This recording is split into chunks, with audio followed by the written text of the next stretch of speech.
Pedro Diniz had always enjoyed taking long walks with his loyal companion, a lively golden retriever named Max.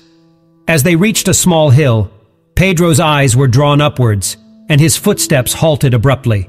There, emerging from the ground, was the head of a Bordeaux dog. Pedro's heart skipped a beat.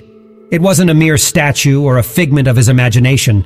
It was a living, breathing dog entombed in the earth.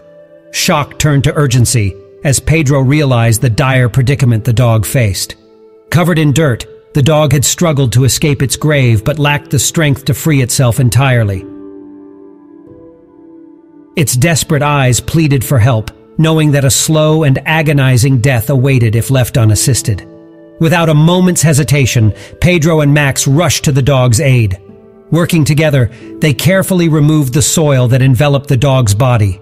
It was a grueling task, but driven by compassion, they persisted until the trapped canine was finally released from its tomb. Exhausted and near the brink of collapse, the dog was barely able to stand. Pedro noticed a rope around its neck, weighted down to prevent any chance of escape.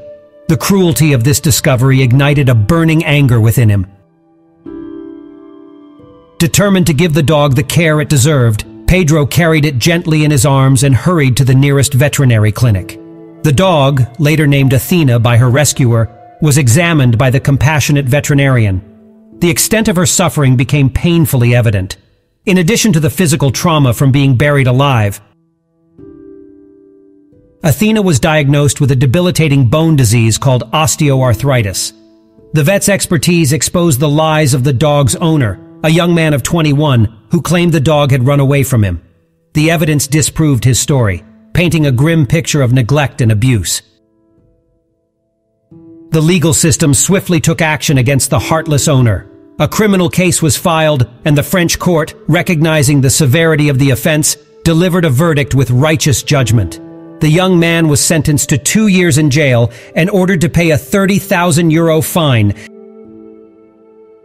seeking to hold him accountable for the heinous crime he had committed. Meanwhile, Athena's future took a brighter turn. The news of her plight spread, and a loving family stepped forward, ready to provide her with the care, attention, and warmth she had long been denied.